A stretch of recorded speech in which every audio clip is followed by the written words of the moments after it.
Hello बच्चों, let's read the question. The question is saying choose the correct option. पहला है in normalizing selection the mean value remain unchanged.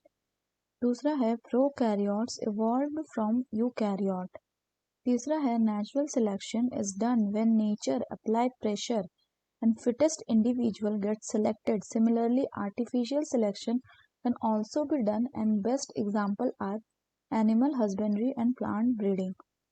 D में है p plus q whole square equals to p square plus q square plus 2pq equals to 1. It represent the equation for Mendelian genetics. Option 1 में है a and b, 2 में है only b, 3 में है only a and 4 में है all are incorrect except a and c. तो आइए देखते हैं हम इसका की concept.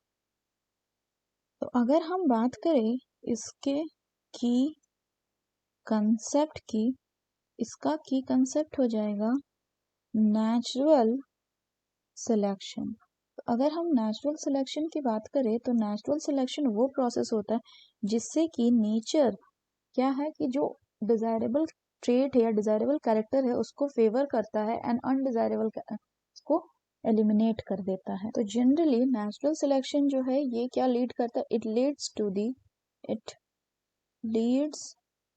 To the survival of the fittest. Further अगर हम बात करें तो जो नेचुरल सिलेक्शन होते हैं ये मेनली 3 टाइप के होते हैं, लेकिन यहाँ पे हम जो बात करेंगे उसको कहेंगे हम स्टेबलाइजिंग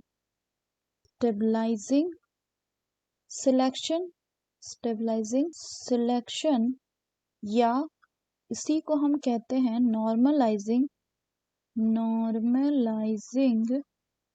सिलेक्शन. तो अगर हम स्टेबलाइजिंग सिलेक्शन या इस नॉर्मलाइजिंग सिलेक्शन की बात करें तो इसमें क्या होता है कि इसमें ये उस टाइप ऑफ सिलेक्शन है जिसमें कि इंटरमीडिएट फिनोटाइप को फेवर किया जाता है. Intermediate phenotype is favoured. इसमें क्या होगा कि इसमें मोर इंडिविजुअल्स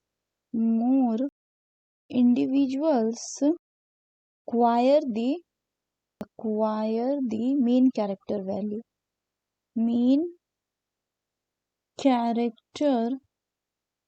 value. तो जनरली ये किसमें किस तरह के एनवायरनमेंट में ऑपरेट होता है? तो it operate in a constant unchanging environment. Constant unchanging environment में ये ऑपरेट होता है. अगर हम इसके एग्जाम्पल की बात करें तो एग्जाम्पल जैसे है क्या कि मोर्टालिटी यानी death rate in human babies.